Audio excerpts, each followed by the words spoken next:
Sometimes, heroes don't wear capes. They wear old sweatshirts and bring you water at 2 a.m. when you're too weak to ask for it. This is a story about love, the kind that doesn't need applause, doesn't need big speeches, and never asks for a thank you. It's about someone who stayed when everything was falling apart. Her name was Naomi. 16-year-old Leo loved running. Every afternoon, you could see him racing through the park like he had wings on his feet. Fast, strong, free.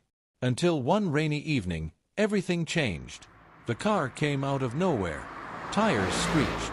Lights flashed. Then, darkness. Leo woke up 2 days later in the hospital. His legs were broken. His ribs hurt when he breathed.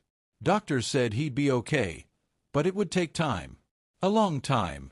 When the nurses left the room, he heard someone softly crying in the corner. It was his older sister, Naomi. Naomi was only 22, but she already worked 2 jobs and went to night classes. When their parents died years ago, she had raised Leo like a second mom. Now she was helping him sit up, feeding him soup, brushing his hair when it got tangled. "Sorry you have to do all this," Leo mumbled one night.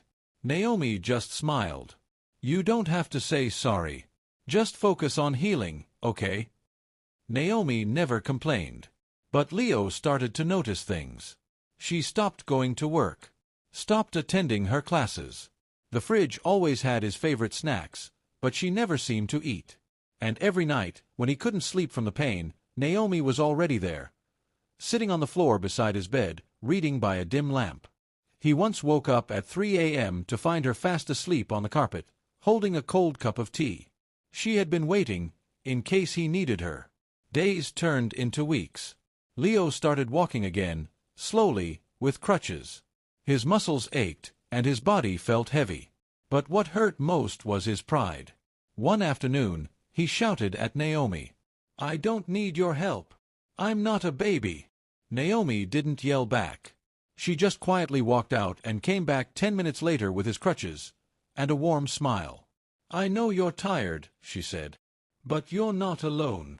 Leo felt something in his chest twist. Not guilt, not shame, just a deep, deep love. One morning, Leo woke up to the smell of pancakes. The table was full of food. "What's all this?" he asked.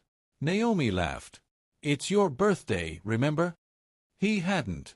The pain had made him forget. But Naomi hadn't. She brought out a small cake, just one candle. "Make a wish." Leo looked at her. Her eyes were tired.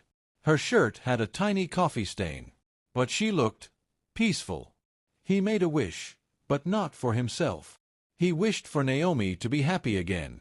That night, Leo sat on his bed, holding a little notebook. It had drawings of his recovery, a stick figure with crutches, then one with a big smile. Inside, he wrote, "Thank you, Naomi, for everything. But thank you doesn't feel big enough. Not for what you've done." He left it on her pillow. The next morning, she hugged him tightly. No words, just warmth. Love is quiet sometimes. It doesn't always shout. It doesn't always need credit. But you feel it. In the way someone shows up. In the way someone stays. Even when it's hard. Even when it hurts. Naomi never asked for a thank you. But Leo would spend the rest of his life living like someone who had been deeply loved. And that was how he said it back. So if someone has cared for you, really cared, don't just say, "Thank you." Show them. Live your life in a way that makes their love matter. Because for some kinds of love, thank you is not enough. Comment that one person who can go all out for you. Thanks for watching. Subscribe.